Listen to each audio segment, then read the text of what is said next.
verset 18. Praise God. Hallelujah. Hallelujah. Épître aux Corinthiens, chapitre 3, verset 18. Deuxième épître aux Corinthiens. Deuxième épître aux Corinthiens, chapitre 3, verset 18. Deuxième épître aux Corinthiens, chapitre 3, verset 18.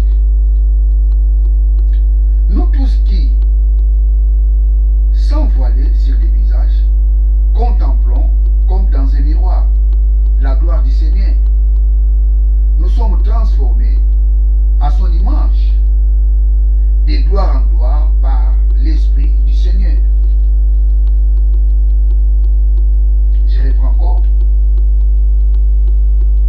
Nous tous qui, sans voile, sur les visages, contemplons comme dans un miroir la gloire du Seigneur, nous sommes transformés à son image, de gloire en gloire par l'Esprit du Seigneur.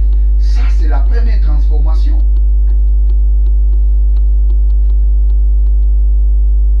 La première transformation s'est faite les jours où l'homme reçoit Jésus-Christ comme Seigneur et son Sauveur. Et c'est les mêmes jours-là, l'homme est transformé dans son intérieur. Ça, c'est la transformation de l'homme intérieur. Vous savez, la Bible nous dit, la chair ne sert de rien, c'est l'esprit qui vivifie. Quand l'homme reçoit Jésus-Christ comme son Seigneur et Sauveur, la première chose, le Saint-Esprit transforme son homme intérieur. Il transforme son homme intérieur. Et cet homme intérieur reprend son état initial.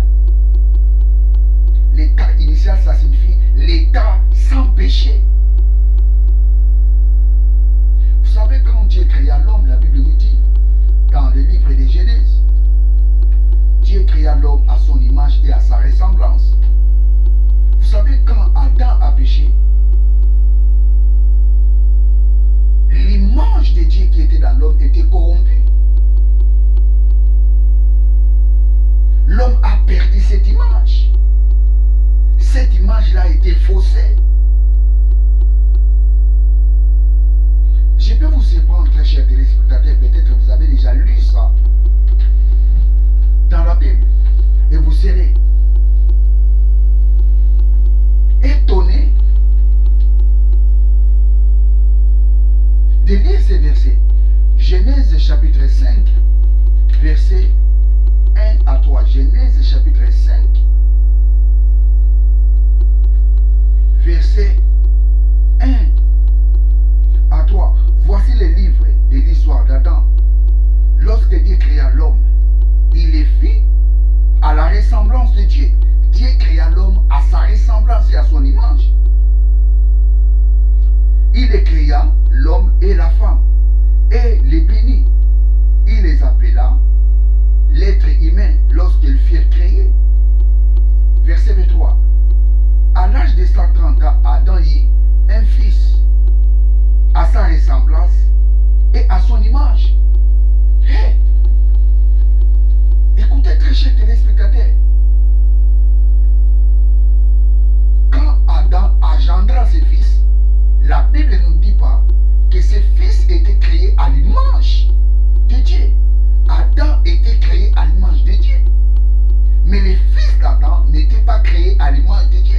Les fils d'Adam avaient l'image d'Adam. Ils n'avaient pas l'image de Dieu. Ça signifie Adam avait perdu l'image et la ressemblance de Dieu qu'il avait. Je relis. Voici le livre de l'histoire d'Adam lorsque Dieu créa l'homme. Il les fit il les fit à la ressemblance de Dieu. Il les créa l'homme et la femme. Dieu créa Adam à sa ressemblance. Mais à son tour, Adam, quand il engendra ses fils, la Bible nous dit, ses fils étaient créés à son image et à sa ressemblance, pas à l'image de Dieu. C'est surprenant ces versets bibliques. Des fois, quand les gens les lisent, ils ne tiennent pas compte des choses qui sont cachées dans ces versets. Adam créa, plutôt Dieu créa l'homme à son image et à sa ressemblance. Il créa dit Adam. Mais Adam, à son tour, il n'a pas engendré les enfants qui avaient l'image de Dieu. Il avait engendré les enfants qui avaient son image. Quelle est l'image?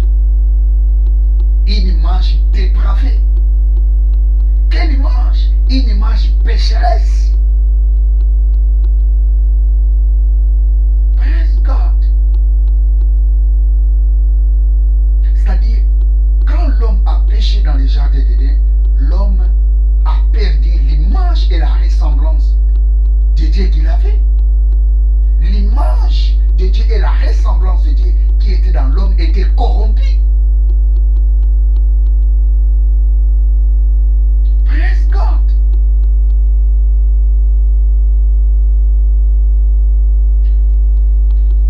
Nous allons encore lire un verset biblique. C'est dans 1 Corinthiens chapitre 15.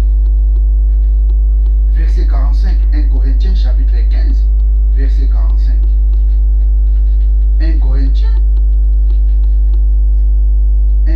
15, 45. 1 Corinthiens 15,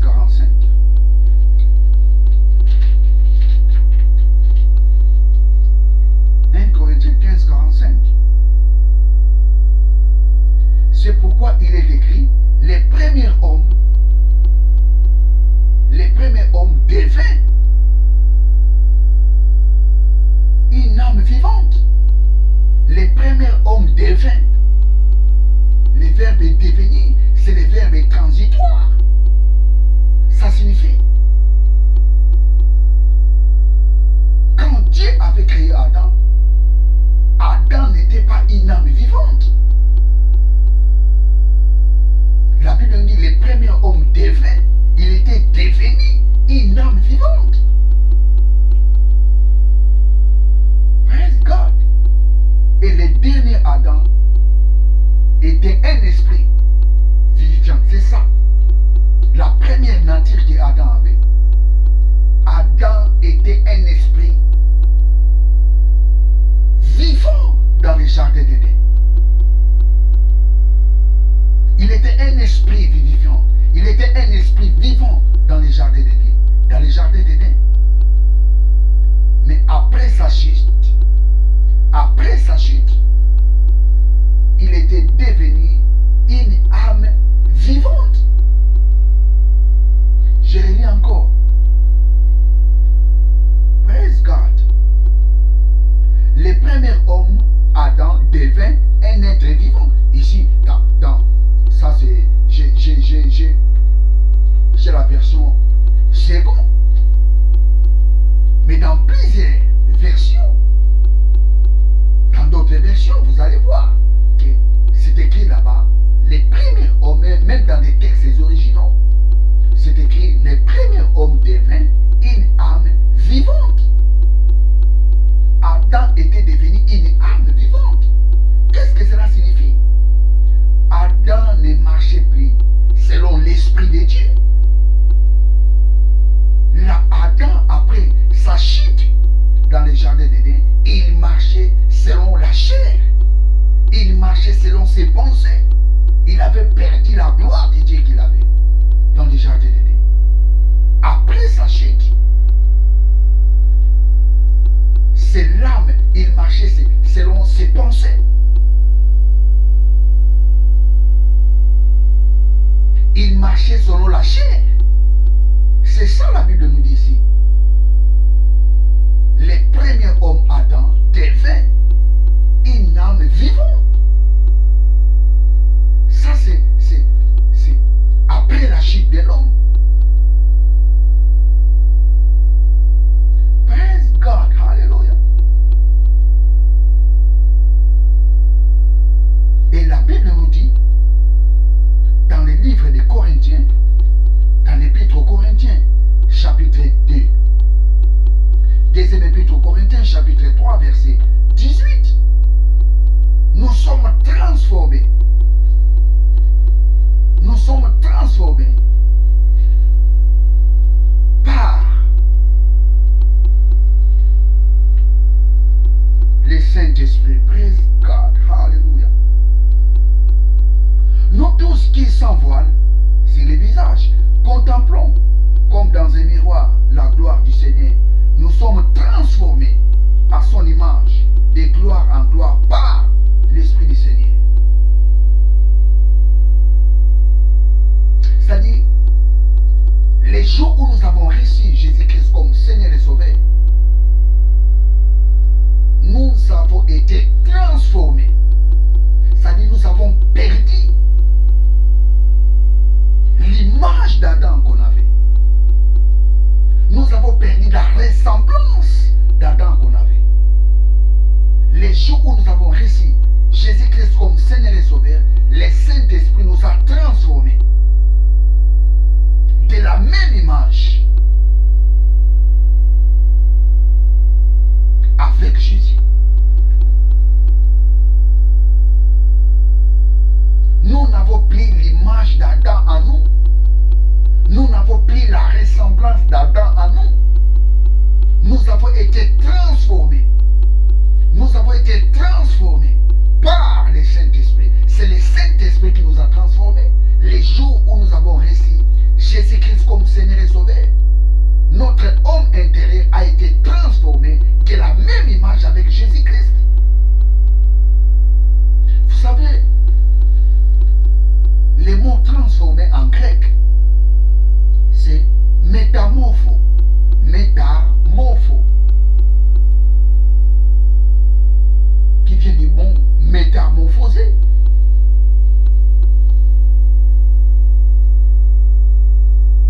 Le mot métamorphosé vient du mot grec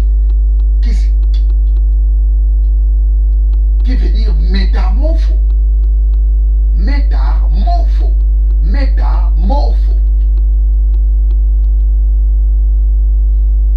Si vous voulez que je puisse vous appeler, épeler les lettres, nous avons mou, nous avons epsilon, nous avons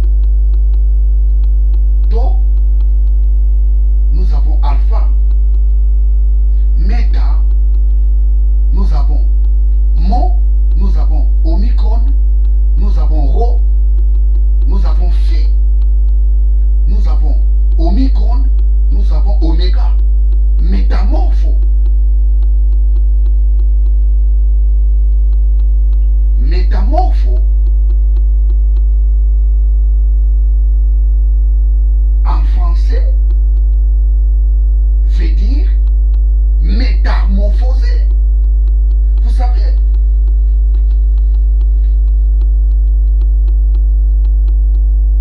le mot métamorphoser, c'est différent avec changer.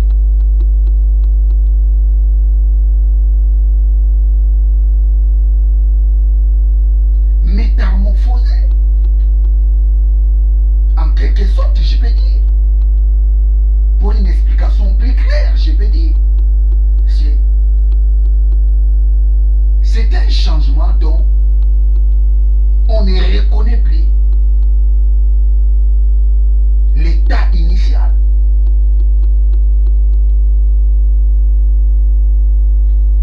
Je redis, métamorphoser, ça signifie un changement dont on ne reconnaît plus l'état initial. Vous savez, tu ne peux pas croire qu'un papillon était avant une chenille. Tu ne peux pas croire ça. Tu ne peux pas croire qu'un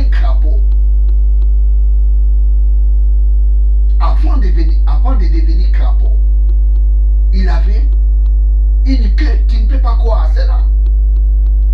C'est ça, les métamorphoses. Métamorphoser, ça signifie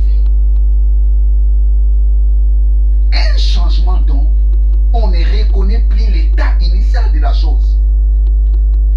Quand tu vois un papillon,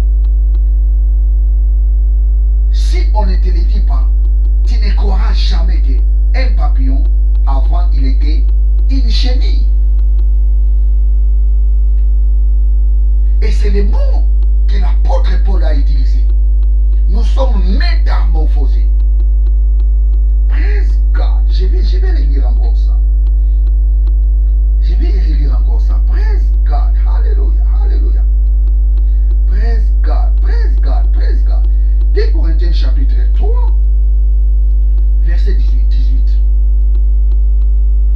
Nous tous qui, sans voile sur les visages, contemplons comme dans un miroir la gloire du Seigneur, nous sommes transformés à son image.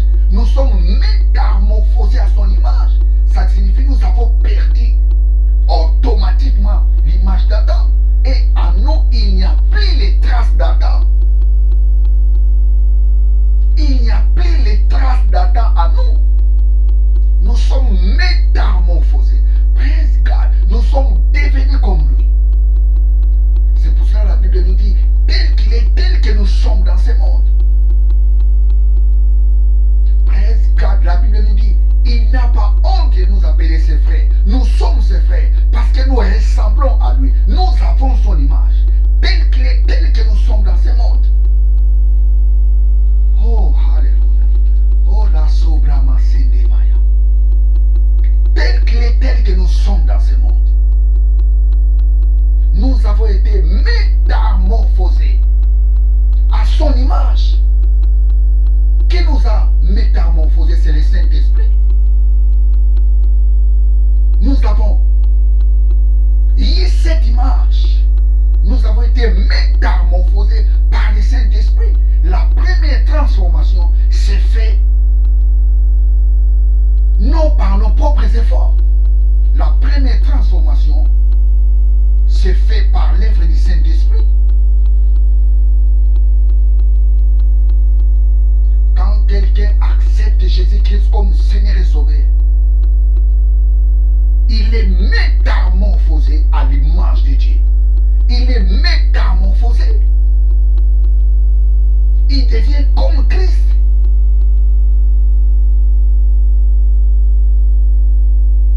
Cette transformation se fait les jours où on reçoit Jésus-Christ comme Seigneur et Sauveur. Nous sommes métamorphosés à son image. Praise God. Hallelujah. Praise God. La Bible nous dit dans le livre des Corinthiens, car quelqu'un est en Christ, il est une nouvelle créature. Les choses anciennes sont passées et voici, toutes choses sont devenues nouvelles. Et voici, toutes choses sont devenues nouvelles. Quand quelqu'un est en Christ, il est une nouvelle créature.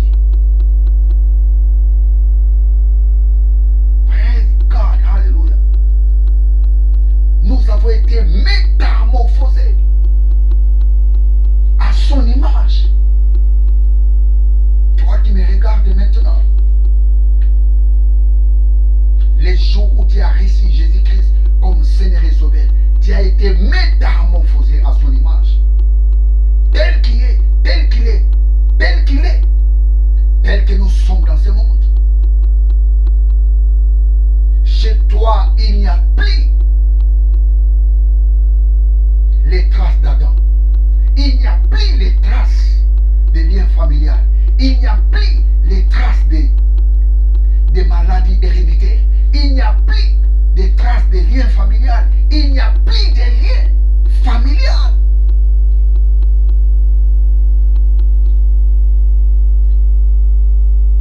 Praise God, hallelujah. Que personne te dise qu'il y a des liens familiales. Que personne te dise ces choses.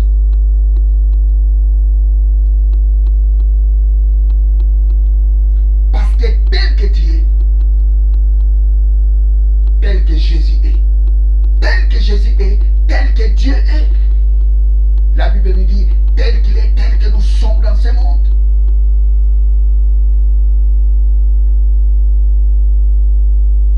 Tu n'as plus l'image et la ressemblance d'Adam. L'image et la ressemblance d'Adam que tu avais avant. Sans Christ. Ce sont tes pères qui te les ont communiqués. On avait cette image quand on avait sans Christ. Mais les jours où nous avons reçu Jésus-Christ comme Seigneur et Sauveur, nous avons été métamorphosés. J'ai dit, nous avons été métamorphosés. Quand tu regardes un papillon qui ne peut plus reconnaître qu'avant il était une chenille. Ça, c'est les métamorphoses. Chez toi, il n'y a plus de traces d'Adam dans ta vie. Il n'y a plus de traces de liens familiaux dans ta vie. Il n'y a plus de liens de coutumes dans ta vie. Il n'y a plus de liens de maladies héréditaires dans ta vie. Tu as été métamorphosé. Praise God. Tu as été métamorphosé à son image par le Saint-Esprit. Alléluia, alléluia. Praise God, praise God, praise God, praise God, praise God, alléluia. Ça, c'est la première transformation. Nous sommes saints, nous sommes justes. Et cette sainteté ne vient pas par nos propres efforts. Cette sainteté vient par le Saint-Esprit. Nous sommes purs, nous sommes sans tâche. Ça, c'est l'image de Dieu. Praise God. Vous savez, très chers téléspectateurs, un jour, je parlerai de la différence qui existe entre l'image et la ressemblance de Dieu. Vous savez, des fois, les traducteurs, on sait même peu des zizanies dans leur façon de traduire les choses. Qu'est-ce que signifie l'image de Dieu? Qu'est-ce que signifie la ressemblance de Dieu? Praise God. Et nous allons lire des textes originaux, des mots grecs, pour savoir la pensée de Dieu, pour savoir ce que les apôtres ont voulu dire sur ces choses. L'image et la ressemblance de Dieu. Praise God. Alléluia. Nous avons été métamorphosés. Dans les métamorphoses, on ne reconnaît plus l'état initial. En nous, il n'y a plus de liens familial.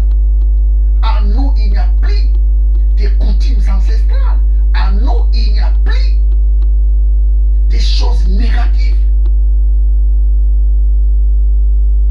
Que personne te dise, il faut gêner pour briser les liens familiales. Que personne te dise, il faut gêner pour briser les coutumes ancestrales. Que personne te dise ces choses. Pourquoi? Parce que tu as été métamorphosé à l'image de Dieu. Nous ressemblons avec Dieu. Nous avons l'image de Dieu en nous. Nous avons été métamorphosés. En Adam, on avait perdu l'image de Dieu et la ressemblance de Dieu. En Christ, nous avons été métamorphosés. Nous avons récupéré cette image qu'on avait perdue dans les jardins d'Éden. En Christ, on l'avait récupérée par le Saint-Esprit. C'est pour cela, tel qu'il est, tel que nous sommes dans ce monde. Nous sommes de nouvelles créatures. Quand quelqu'un est en Christ, il est une nouvelle créature. Les choses anciennes sont passées et voici, toutes choses sont devenues nouvelles. Christus Kainos, nouvelle créature. Christus Kainos. Alléluia, alléluia. Vous savez ce que signifie la nouvelle créature? La nouvelle créature, ça signifie une créature qui n'a jamais existé sur cette terre. En Christ,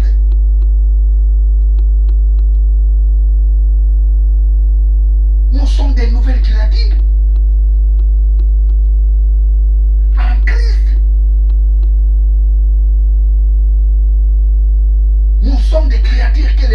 n'a jamais connu.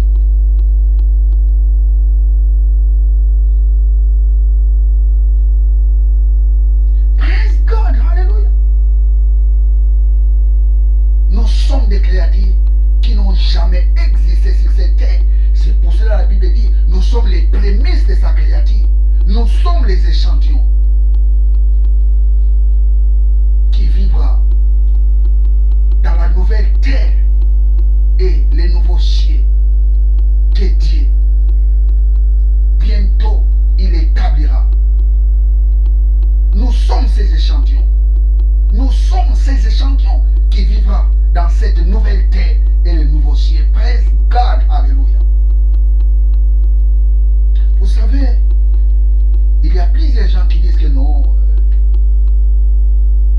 il y a des pasteurs qui ne veulent pas prêcher sur l'Apocalypse parce que ils ne savent rien sur ces livres.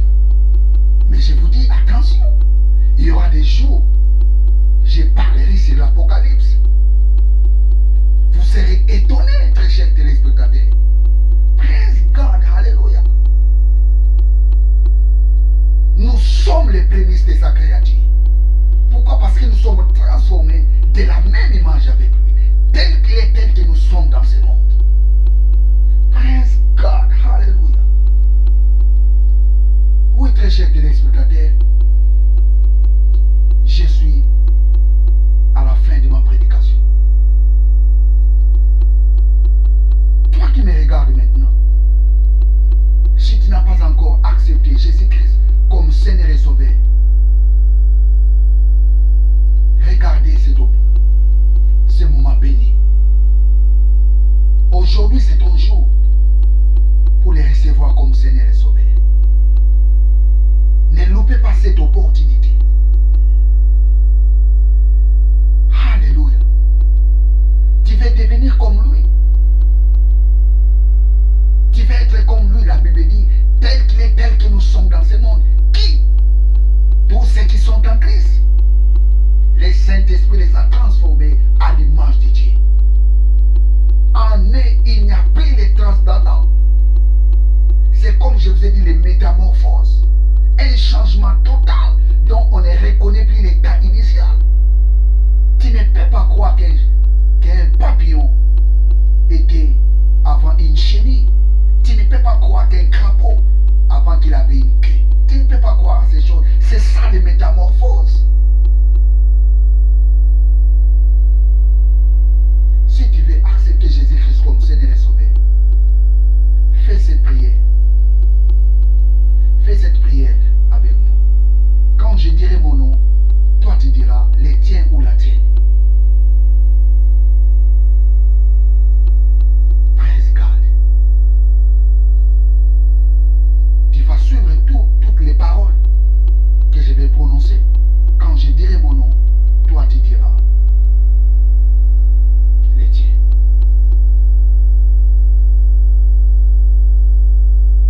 Praise God. Tous ceux qui veulent accepter Jésus-Christ comme Seigneur et Sauveur, je vous prie de faire cette prière avec nous. Seigneur Jésus, je confesse dans ma bouche le Seigneur Jésus. Je crois dans mon cœur que Dieu l'a ressuscité des morts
d'aujourd'hui, tu es un enfant de Dieu. À partir d'aujourd'hui, tu as la vie éternelle. Praise God, hallelujah. Dis-la aux gens, témoigne-la aux gens que tu es devenu un enfant de Dieu. Et ne restez pas dans ta maison. Cherche une église. Commence à aller à l'église. Commence à écouter la parole de Dieu. Et dis à ton pasteur que pasteur, je vais être baptisé. Parce que tu ne peux pas être baptisé sans pourtant accepter Jésus-Christ comme Seigneur et Sauveur. Comme tu as accepté Jésus-Christ comme Seigneur et Sauveur, tu as droit d'être baptisé. Si on te demande comment est-ce que tu as reçu Seigneur Jésus-Christ comme Seigneur et Sauveur, tu répondras ceci: j'ai confessé dans ma bouche le Seigneur Jésus et j'ai accepté. Il a été ressuscité pour que je sois sauvé. Dis cela. Praise God. Hallelujah. Hallelujah. Oui, très chers téléspectateurs, vous étiez avec les pasteurs Jimmy Senga dans CGC TV. Croissez dans la grâce et dans la connaissance télévision. Oui, très chers téléspectateurs, abonnez-vous massivement dans cette chaîne de télévision. Abonnez-vous massivement, très chers téléspectateurs. La priorité de cette chaîne, c'est de prêcher la parole de Dieu. Et notre objectif, c'est d'aider les gens, de grandir dans la connaissance et dans la grâce de Dieu.